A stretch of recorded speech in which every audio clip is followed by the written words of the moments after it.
Well, we are standing on the trail along the east side of the Green River. We're just north of James Street, and we're standing along some giant sandbags that the city's placed along the top of the Green River levee, along the east bank. In some places we've placed these super sacks along the west bank as well. In general, the general public sees the levees as a nice location to recreate, particularly in the summertime for bicycling or for walking your dog or whatever. It's a very nice natural amenity, but it's also a very important function to the city because it protects the valley area from flooding. And the levee system has done that exceptionally well since 1964 when they were constructed in association with Howard Hansen Dam. As the public may recall, the Howard Hansen Dam experienced some problems due to the storm that the region experienced, and they were very concerned about the integrity of the dam at its fullest level, and so they determined that they needed to operate it at less than half full. So because the dam needed to operate at a lower level and couldn't use the full amount of the reservoir, that meant that there was more likelihood that the Corps would have to allow more water to come through. During that time period, before they actually put in what we call an interim fix, they were concerned enough to say that there could be a 1 in 3 or a 1 in 4 chances of water actually coming over the top of the levees in the Green River Valley.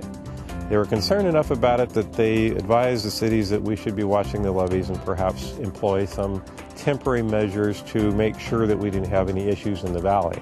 That's exactly what these giant sandbags are for. They're a little hard to see because they're covered with a black plastic. However, they're essentially like a big gunny sack that's full of about a ton of sand. Again, the purpose is if the Corps needs to operate the river at a higher level, and it comes up, it will give us more safety factors so that we know that the water won't come over the top. That's what we're about. The city spent roughly $3 million to place the super sacks and then to line them with plastic for 12 miles. Again, it's a lot of sandbags and a lot of reach, and we worked around the clock for roughly 30 days straight to get them in place. It took roughly $3 million to put them in, and that, by the way, has been paid for largely by the King County Flood Control Zone District. And again, it will also cost that much probably to remove them. The flood threat has largely been diminished with the additional work done by the Corps of Engineers. They've pumped hundreds and hundreds and hundreds of tons of concrete. They've pumped it, they've injected it into the dam, it's all hardened, and the dam is much more, shall I say, solid than it was before. That work, coupled with the additional safety factor that we've placed on the levee by this additional freeboard, as I mentioned, the statisticians tell us it's about a 1 in 33 chance. So we feel much more confident with the giant sandbags in place.